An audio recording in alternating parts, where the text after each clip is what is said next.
প্রবাদ আছে জানেন তো, 10 মিলে করি কাজ, হারি জিতি নাহি লাজ।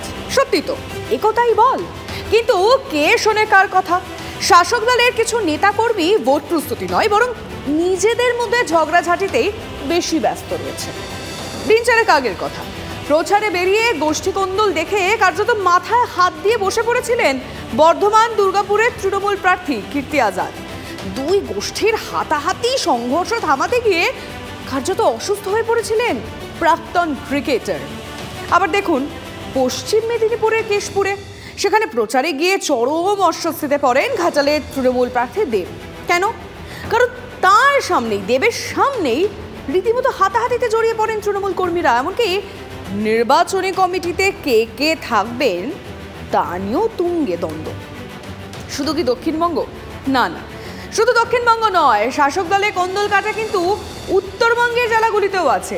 তাই কোচবিহারকে গিয়ে গতকাল জেলা নেতৃত্বের সঙ্গে বৈঠকে কড়া বার্তা দেন অভিষেক বন্দ্যোপাধ্যায়। কোন্দলকে দূরে সরিয়ে রেখে নির্বাচনে জেতার নির্দেশ তৃণমূল সেনাপতি। বীরভূমে গিয়েও নেতৃত্বকে কড়া বার্তা অভিষেকের। বীরভূমে ভোটে খারাপ ফল হলে কড়া ব্যবস্থা নেওয়া হবে।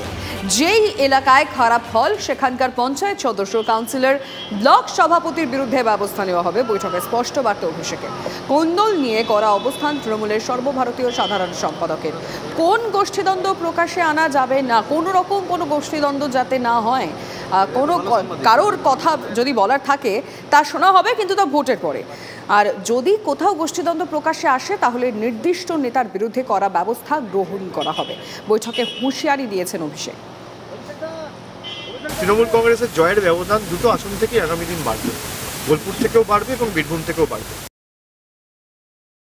একটা ভোকাল টনিক দিয়ে গেছেন এবং সবাইকে উদ্বুদ্ধ করে গেছেন। তিনি বলেছেন সমস্ত ব্লকের খবর আমার কাছে আছে এবং আমি চাই যে যে ব্লক এখনও পর্যন্ত পিছিয়ে আছেন তারা সম্পূর্ণরূপে ঝাঁপিয়ে পড়ুন এবং আগামী দিনে কিভাবে এই দুটো সিট থেকে আরও লিডের সংখ্যা বাড়ানো যায় সেই ব্যবস্থা তারা করবে। তিনি একটা কথা যেটা বলেছেন যে নির্বাচনে ভালো ফল করলে ভালো পুরস্কার পাওয়া যাবে, খারাপ ফল হলে তিরস্কার হবে। গোষ্ঠীদ্বন্দ্বের কথা স্পেসিফিক্যালি তোলেননি, তবে তিনি যেটা কথাটা বলতে চেয়েছেন যে এখানে কেউ কারোকে টানাটানি করবেন না, কেউ কারোর বিরুদ্ধে কোনো কথা বলবেন না, যে যা যেখানে আছেন সেই অবস্থায় সবাই মিলে ঝাঁপিয়ে পড়ে আগে দলকে নির্বাচনে বৈতরণী পার করুন, তারপরে অন্য আলোচনা হবে। ভোটের মুখে মতুয়া মহাসংঘ ট্রাস্টের উত্তরাধিকার নিয়ে তুঙ্গে তরজা। মমতা বালা বনাম শান্তনুর সংঘাত গড়িয়েছে আদালত পর্যন্ত। পারিবারিক বিবাদ থেকেই তহবিল তছরূপের মতো গুরুতর অভিযোগ উঠেছে। মতুয়া মহাসংঘের মামলায় এবার আয়কর দফতরের কাছ থেকে রিপোর্ট তলব করেছে আদালত। আগামীকাল মামলার শুনানি রয়েছে। কার হাতে থাকবে মতুয়া মহাসংঘের ক্ষমতা, তার উপর কিন্তু নির্ভর করছে লোকসভা ভোটের অঙ্ক।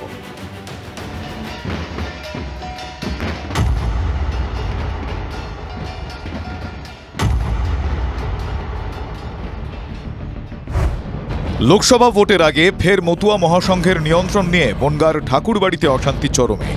সংঘাত গড়িয়েছে আদালত পর্যন্ত।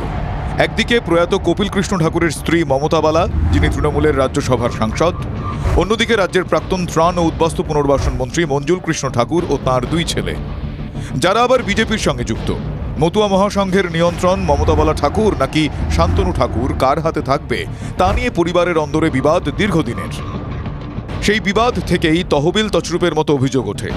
পুলিশ প্রাথমিকভাবে তদন্ত শুরু করলেও সেই তদন্তের বিরুদ্ধে আদালতে দ্বারস্থ হন শান্তনু ঠাকুর।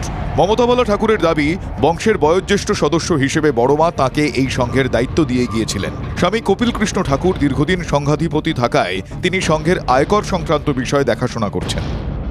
ঠাকুরবাড়ির একটাই পদ সম্মানীয়ভাবে সেখানে রেখেছে, তার বড় সন্তান কপিল কৃষ্ণ ঠাকুর তাকে দিয়ে গেছে।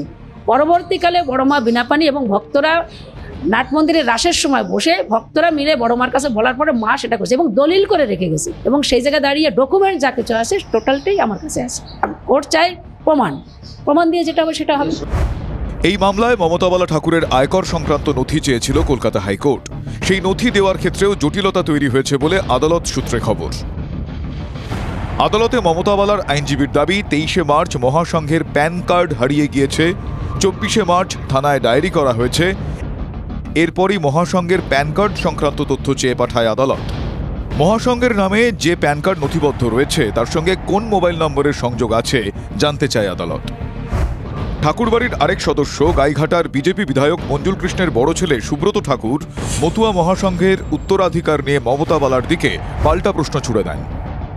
এই সংঘাধিপতি যেটা বাড়ির বড় ছেলে এবং পুরুষরাই যারা এই বংশে জন্মগ্রহণ করেছে, যারা বিয়ে করে এসে মা হয়ে, তারা সংঘাধিপতি হতে পারে না। এটা হচ্ছে আমাদের যে মতুয়া মহাসংঘের যে একটা সংবিধান আছে, সেই সংবিধানে সেটা লেখা আছে।